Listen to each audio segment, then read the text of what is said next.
Welcome to day 88 of playing the 100-line Last Defense Academy. We're currently on day 12 of Shizuhara's route.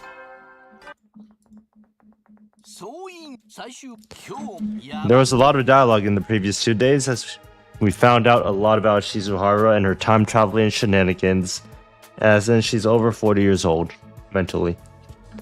It looks like she's ready to hear. Are we exploring outside today? Don't you want to hear the rest of my story? Yeah, of course. Then don't ask any questions, follow me. Don't forget your fire extinguisher. Hiruko walked away at a brisk pace. I grabbed an extinguisher and hurried after her.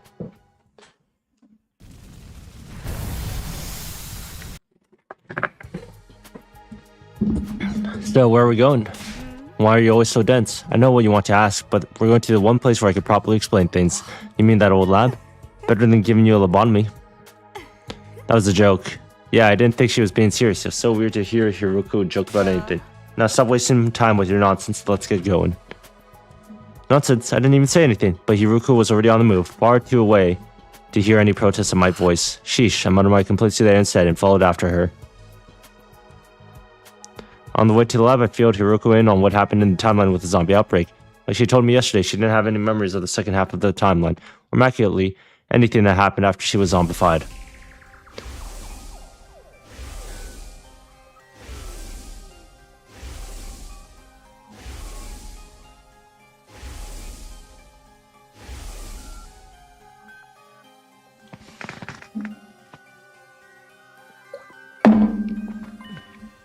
Just like I thought, those zombies were created by the Geese parasites. It all began with the Alpha 1 and Alpha 2 specimens Darumi and Gaku brought back. Alpha 2 was already in its male spawning phase. It laid its eggs in the body of our dead friends, including me. Those eggs hatched into male Gi and buried into the corpse's brain, temporarily reanimating them.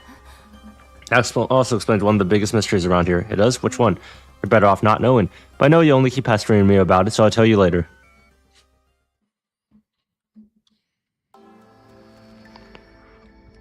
When we arrived at the lab, Hiruko dispelled her class armor. I did the same. Why did we change back into our regular clothes? You can't put on a leap suit while wearing class armor. I don't think we'll actually need the suits this time, but it's just a force of habit. Won't they work if you got class armor on? Leap suits have the ability to repel hemoyanma. They're not affected by attacks from class weapons. If you try to put one in class armor, the two surfaces would refuse to touch each other, just like magnets with the same polarities. And doing a parallel leap without one of these suits on is a bad idea, right? You shouldn't need to ask me that. You already experienced leap damage firsthand. Leap what? Leap damage is what happens if you parallel leap without a leap suit. You mentioned this leaping stuff a couple of times now. What does it mean? That's why I brought you here to explain. Are you familiar with the concept of parallel universes? Yeah, Ado told me about them in the first cycle. They're basically alternate realities, right? Are you saying that different timelines we've experienced are the same thing?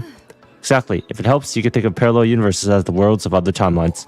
So parallel leaping is, just like the name implies, it's a process of traveling or leaping to a parallel universe. Leaping kind of implies we're going pretty far. People call trips through time leaps sometimes, right? Is it anything like that? No, the direction is completely different. A time leap means going forward or backward in time. A parallel leap is more of a horizontal movement, or like changing trains to ride a different line. We can't use parallel leaps to go back in time or forward to the future. Instead, we move to the same place and same point in time, but on a different timeline. Take a look at this diagram. Let's say we're in timeline A at 1:01 a.m. We arrive at timeline B at the same time, 1:01 a.m. Basically, our coordinates and time don't change, only the world we inhabit. There's another difference too. A time leap would be like your journey back after the first cycle, only your consciousness was affected. It's not like you got a time machine and physically went back in time, but that's not the case with parallel leaps. When we leap, our bodies are traveling to those alternate realities. And the thing that makes it possible is the POM. You probably guessed the PO part, but it stands for Parallel Leap Machine. Wait a minute. You mean that night just after the midnight on day 5 we leapt to a parallel timeline? You only figured that out now? You really are slow sometimes. Where did we go though? Which timeline was it? In answer to my question, Hiruko took out a handheld device to show me the screen. What's this? A map of the different timelines based on the machine's data. The timeline we went to last night was Hunt Mystery. Hunt what? There's a timeline that splits in two on day 25. On one of them, you don't remember yet, you were forced to participate in a killing game called Invader Hunt. I call that branch the Hunt timeline. The other branch you should remember is the one where we found Gaku was killed on day 5 and Kaku's body was found on day 27. You investigated the matter and figured out that it was Shoma who killed Kaku. But then Shoma killed himself. Well, Shoma himself was killed and you pinned Eva as the culprit. But then she self-destructed and things only got worse. You were beset by a whole host of mysteries, and you still did your best to solve them. That's why I call this branch the Mystery Timeline. The Undead Mystery Timeline, huh? That's right, and this is the timeline that split both of them split from. So combine the names together, making this the Hunt Mystery Timeline. And that's the one we went to? Yes, on day 5, just after midnight. But why did you want to go there anyways? I had 2 objectives. One was to prevent Gaku's death, the other was to do something about Omega. Wait, Omega, who's that? And just for a moment, Hiroku hesitated. Omega is the one who killed Gaku. You mean X? Isn't that what the mastermind behind the murders in that timeline was called? No, X and Omega are different people. Omega had his brains infected with Yi data. There was no physical parasite there, but it was just the same as if he'd been taken over by one. That's what drove him to murder Gaku. Even if I hadn't dealt with him, he would have tried to kill again. That's why I went to that timeline, to remove the Yi data from Omega's brain. That was my goal. Those were my goals that night. Honestly, I still don't get it, and waited for her to carry on. On day 4, you saw me and Surrey talking, right? The thing you gave me that day was a cerebral glitch repair program, or rather a thumb drive with the program loaded on it. I couldn't have erased the Yi data without it. Why did Surrey even have something like that? That's a matter for a different day. The most important thing is that he handed it over. Once I had that program, I jumped to the Hunt Mystery Timeline at midnight on day 5, just like you saw. First of all, she went back to the school, ran Omega's doorbell. She hit on the dorm roof and waited for the murderer to come out. She then dropped down and knocked him out with a strike to the back of his neck. Yep, Takumi was the murderer, as expected. With Omega conscious, all that was left was to take him to the infirmary and run the repair program on him. But then the Gi data in his brain took over. He got up, grabbed her arm, and threw her against the wall. I was still down in the morgue at the time, freaking over seeing Eido's body. Of course, now I realized that was the Eido from that timeline, not the one I knew. In that timeline, I must have decided to kill him on the night of day 2 and absorb his cryptoglobin, so it was only natural that his corpse would be there. Anyways, that was when I heard the noise. Turns out it was the sound of Hiruko crashing into the wall upstairs. When I went out to the corridor, I heard another noise. It must have been the infirmary door closing. That was when Omega got away from me. He must have realized there was someone else around and ran. Of course, I didn't actually see any of this. That blow against the wall knocked me out. And the next time you came to was when I was holding you. That's right. Then I kicked you in the stomach and tried to break that little matchstick you call a neck. Couldn't you try to sound a little more sorry about that? I already apologized. Yeah, but you never told me why you did it. What do you mean? Haven't you figured it out yet? I had a bad feeling about it. A chill ran down from my spine and I broke into goosebumps. After you blacked out and I got a proper look at you, I noticed something. There was a purple rash on your face. That's one of the symptoms of leak damage. That's when I realized I made a mistake. So I released you and went to look for Omega instead. I knew where you'd be, at the classroom on the first floor. From there, things played out as before. He was bound to show up eventually. I got there as fast as I could, but I was too late. When I opened the door, I saw Gaku's body covered in blood, and standing above him was Omega, still waving around a kitchen knife. Please don't tell me. Was Omega? I'm sorry, but it's true. Omega's true identity is the person with the Yi's data in the brain. The one who killed Gaku.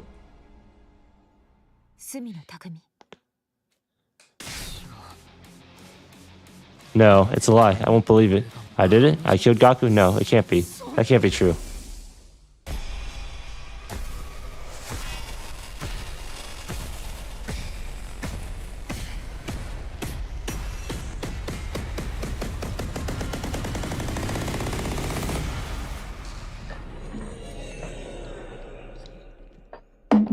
That's a good picture, though, I will say.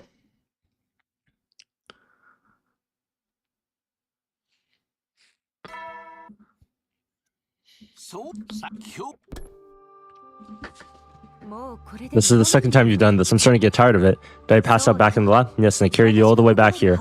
I'd say that makes us even for the whole accidental strangling incident. It's fine, I can see why you did now. You thought I was the me from the Hunt Mystery Timeline. I sat up and got out of bed. I remembered about the other timelines experience. You said that already. Back on day 2, but I remember more of them now. What do you remember exactly? Well, I hesitated. These weren't memories I particularly wanted to dredge up again. It wasn't the Hunt Mystery this time, was it? You remember the serial killer timeline, didn't you? The serial killer timeline. It did take a genius to figure out which one she meant. Except the killer wasn't Yugumu, it was me. In that timeline, I killed Eva, then Moko, and Takamaru, and Kurura, and Shoma, and Darumi, and Ima and Kako. All of them. Everyone. All my friends. And in the end, even Nozomi. I started shivering uncontrollably. I felt off balance, like I might collapse any moment. Are you alright? I was alright, not even little, but I put my hands on my chest and forced myself to take some deep breaths. You're probably repressing those memories until now as a self-defense mechanism. You sealed them away in a corner of your mind without even being aware of it. That's why I likened your mind to a steel shell before. But I guess you really are as fragile as salmon roe before. After all, I wasn't paying attention to what Hiruko was saying. The only thing I could hear clearly was my own raggedy heartbeat. This might sound like empty platitude, but I assure you, I say it as someone with 40 years worth of experience. Don't beat yourself over this. It's not your fault. You're not the same person who did those horrible things. The one who killed Gaku on day 5 was the Hutt Mystery Takumi. Likewise, the Takumi in the serial killer timeline was someone completely different from who you are now. And even those other versions of you, it really was the Gi data in the brain that made them act that way. They weren't in control of themselves. You don't have to bear the responsibility for their crimes. My breathing finally started to slow down. I wiped away the cold sweat that formed on my forehead. What is this Gi data anyways, and how did it get into my brain? I didn't know either until last night when you told me about the zombie outbreak. In that zombie timeline, you were infected on day 100. The Alpha 1 Gi queen landed an egg inside of you. The egg then hatched into another queen, which burrowed its way into your brain and fused with you on a cellular level. Okay, but right after that, the final attack began, and... How many times are we going to show that? Your consciousness didn't just disappear at the end of that timeline. It was brought back to the start of the loop on day 2, alongside with your memories. Our memories persist across timelines, so they must exist in our brains as some kind of cognitive data. In this case, the data included the presence of the Gi. The parasite itself didn't travel back in time with you, but had merged with you so completely that it was already part of your consciousness when you came back. But isn't that going to be a problem? Doesn't that mean my brain still has the data in it, even now? Don't worry about it, it won't take you over again. The version of you here has already been treated. This is a timeline from after you successfully had the Gi data removed. But there are timelines like that? Trust me, a lot can happen over the course of 146 loop. I meant to tell you yesterday, but Omega, the you and the Hutt Mystery timeline has been treated now too. Huh? You remember when I walked in on Omega killing Gaku in the first floor classroom? Before he could escape again, I ran up to him and injected him with the anesthetic I got from the infirmary. A few seconds later, he was out cold. I hoisted him onto my back and carried him upstairs. Back in the infirmary, I put him in one of the recovery drones and got to work. I still had a repair program that Suri gave me. I installed it into the Reformatic and used it to erase the Gi data from Omega. You saw me doing that, didn't you? Alright, I did. You asked who was in the machine before. Well, it was you. It was you from the Mystery Hunt timeline. At any rate, the treatment was a success. The Gi data was completely removed from Omega's brain. The Takumi in both the Hunt and Mystery timelines that branch off from there will be fine too. We won't have to worry about them hurting or killing anyone now. That's good, but what did you do with that me after you finished treating him? I took him back to his room and put him in bed, not unlike what I did with you last night. Then I went back to the infirmary and slapped you around until you came to. I'm assuming you remember that. Yeah, I also remember you saying I couldn't save him. Now that you've told me this, I think I can see what you meant, Gaku. Hiruko's expression clouded over. She gave a little nod, her brows knitted together in sorrow and frustration. Hey, come on, don't be like that. It's all my fault anyways. I was the one who killed that version of Gaku and everyone along in the serial timeline. How many times are you going to make me repeat myself? That wasn't your fault. It was nice of you to say it, but it didn't do any good. I still felt like I was caught in a dark, sludgy whirlpool that was dragging me down, threatening to swallow me whole. What am I going to do with you? Remember your promise. Don't let the truth destroy you. I had a feeling you'd react like that. That's why I was keeping it from you. I just knew you'd end up feeling like you were responsible for the whole thing. I wanted those thoughts to go away. I wanted it all to stop. It took everything I had to croak out my next words. I'm sorry, but I'd like to be alone for a while. Hiruko sighed again, shaking her head in bewilderment. But she left all the same. A cold silence fell over the room. I could have sworn I heard a heavily grumbling gurgling up from somewhere beneath the ground. It sounded like the agonized groans of everyone who died because of me. I dropped to the floor, covered my ears, and closed my eyes.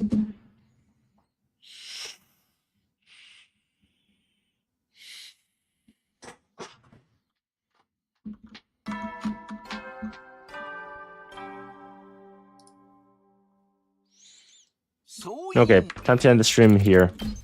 On that sorry note. Thanks for watching. You know the drill. 16 days remaining. And by 16, I mean like 50.